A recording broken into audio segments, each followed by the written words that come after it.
வணக்கம். நமக்கு எண்கணி ஞானத்தையும், வேத ஜோதிட ஞானத்தையும், ஆன்மீக ஞானத்தை வழங்கிய அனைத்து குருமார்களுக்கும் நன்றி. என்ற அதே வேளையில் இது ஒரு ஜோதிட விளக்க வீடியோ விருப்பம் உள்ளவர்கள் தொடர்ந்து பார்க்கலாம்.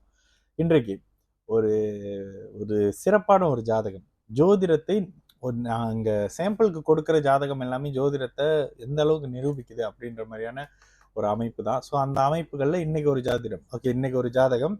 இந்த ஜாதகம் யாரோடது அப்படின்னு நான் ஒரு சின்ன ஒரு க்ளூ கொடுத்தா கூட நீங்கள் ஈஸியாக கண்டுபிடிச்சிருவீங்க, மலேசியாவில் இருக்கிறவங்க.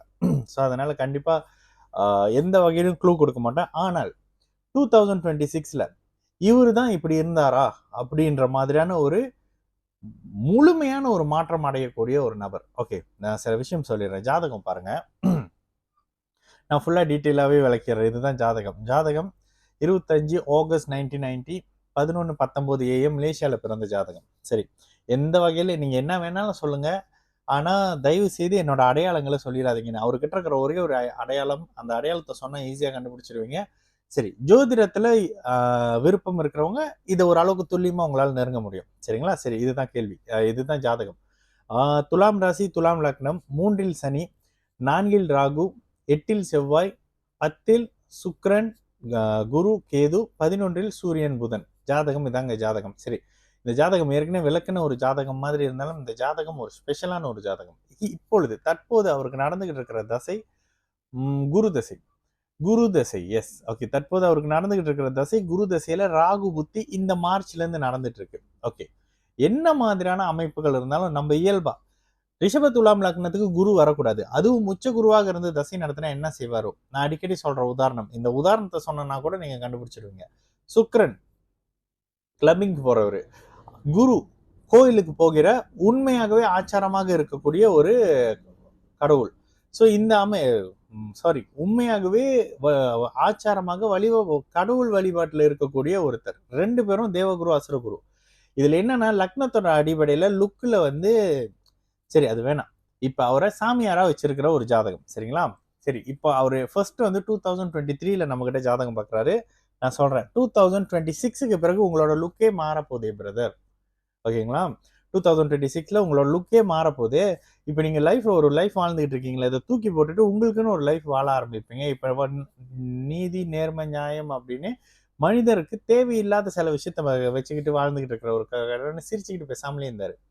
அதுக்கப்புறம் இது வந்து ப்ரீவியஸ்ல முடிஞ்சு போச்சு. திரும்ப மறுபடியும் வந்து மலேசியா டேவா மர்டேக்கா ஆகஸ்ட் 30ல வந்து ஒரு நாள் கண்டிப்பாக வந்து அப்பாயின்மெண்ட் வேணும் அப்படின்னு சொல்லிட்டு ரொம்ப ஃபோர்ஸ் பண்ணிட்டு அப்படி இப்படின்னு இது பண்ணி அந்த நாளில் ஒரு அப்பாயின்மெண்ட் வச்சு அவர்கிட்ட பேசுகிறப்ப நான் திரும்ப அதான் சொல்கிறேன், இப்போ நீங்கள் நல்லா இல்லை, 26 வரைக்கும் நல்லா இருக்க மாட்டீங்க. 26 ஆகஸ்ட்க்கு பிறகுலேருந்து, அதாவது சனி தசை சுய புத்தியிலேருந்து மிகப்பெரிய மாற்றம். சனி தசை புதன் புத்தியில் அட்டகாசமாக இருக்கக்கூடிய அருமையான ஜாதகம். இன்னொரு வாழ்க்கை கல்யாணம்னு இருக்க போறீங்க. இப்போ இது எல்லாமே தலைகீழா நடந்துகிட்டு இருக்கோம் அப்படின்னு நான் சொன்னேன். அவரு பதிலுக்கு இன்னொரு விஷயம் சொன்னாரு. இது நீங்க ஏற்கனவே சொன்னீங்க, இந்த வாட்டி வந்து கொஞ்சம் டீசெண்டா சொன்னேன், உங்க லுக்கே மாறப்போகுதுன்னு. போன வாட்டி டைரக்டாவே சொல்லியிருக்கேன், இந்த மாதிரி சொல்லுவீங்கன்னு. இப்ப நானும் அந்த மாதிரியான முடிவு எடுத்திருக்கேன். இது ஏன் ஒரு பிடிமானமே இல்லாம பேசுறீங்க அப்படின்னா, ஒரு சுக்கிரனோட லக்னத்துல இருக்கிறவங்க எப்பொழுதுமே ஒரு பிளே பாய் லுக்ல இருப்பாங்க, கிளப்பிங் போற லுக்ல இருப்பாங்க. அப்படி இருக்கிற ஒரு ஆன்மீக லுக்ல இருக்கக்கூடிய ஒரு ஒரு கேரக்டருங்க அவரு. ஓகேங்களா? கண்டிப்பா இந்த ஜாதகத்தை வந்து நான் இதுல போட மாட்டேன், டிக்டாக்ல போட மாட்டேன். அந்த மாதிரி ஒரு ஜாதகம்.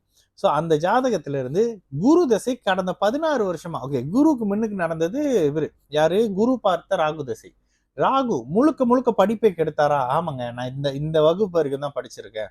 அதுக்கப்புறம் அம்மா அப்படி இப்படின்ற மாதிரி நிறைய கெடுதல்கள். அடுத்து குரு என்ன, சுக்கிரன் எப்பாடுபட்டாவது சந்தோஷத்தை அனுபவிக்கணும்னு நினைக்கிறவருங்க, நேர்மையா இருக்கிறவரு. குரு இந்த இடத்துல அதை அனுமதிக்க மாட்டார். சரிங்களா? குரு அதனை அனுமதிக்க மாட்டார். அப்படின்ற மாதிரியான விஷயத்துல உங்களை இவருக்கு எது தேவையில்லையோ, இவருக்கு எது ஆகாதோ அதை இப்ப குரு பண்ணிக்கிட்டு இருக்காருங்க. அதுதான் அவரே சொன்னாரு, எனக்கே தெரியும் பிரதர். இடையில ஒரு சர்ச்சையெல்லாம் வேற சிக்கினாரு. இதெல்லாம் எனக்கு தேவையில்லாத வேலை தான், ஆனா அதை நான் பண்றேனே, எனக்கே தெரியல ஏன் பண்றேனே. இதுதாங்க தசா புத்தி. நீங்க விரும்புறீங்களோ இல்லையோ, உங்களை சில சில பாதைகள்ல நகர்த்தி கொண்டுட்டு போற சில வேலைகளை இந்த தசாபுத்தி அமைப்புகள் செய்யும். அடுத்த ஒரு விஷயம், வாழ்க்கையில மிகப்பெரிய மாற்றம் வரப்போது. அடுத்த சனி தசைக்கான ஒரு முந்தைய ஒரு மாற்றத்தை இப்பொழுது இவரு கொடுக்க போறாரு. யாரு? ராகு. இப்பொழுது சனி தசைக்கான ஒரு ஒரு ட்ரெய்லர் மாதிரி ஒண்ணு கொடுப்பாரு. சனி தசையில ஓஹோன்னு இருக்க போறீங்களே, அந்த டைம்ல ஒரு அஷ்டம சனி வரும். அந்த அஷ்டம சனி மிகப்பெரிய பாதிப்புகளை ஏற்படுத்தாது. ஆனா இதை எதுக்கு நான் சொல்றேன் அப்படின்னா, இவர் இப்போ நான் சொல்லும்போது உங்களுக்கு லைட்டா இவர் தான் அப்படின்னு கிளிக் ஆயிருக்கும் மலேசியால இருக்கிறவங்களுக்கு. அவர் தான் அப்படின்றத இதுதாங்க குரு பண்ணுவாரு ரிஷப துலாம் லக்னத்துக்கு அப்படின்னு சொல்றதுக்காக ஒரு ஜாதகம் தான், ஒரு வீடியோ தான். சரிங்களா? மீண்டும் வேற ஒரு நல்ல வீடியோல சந்திக்கலாம். நல்லது நடக்கும். எல்லாரும் நல்லா இருப்போம். வணக்கம்.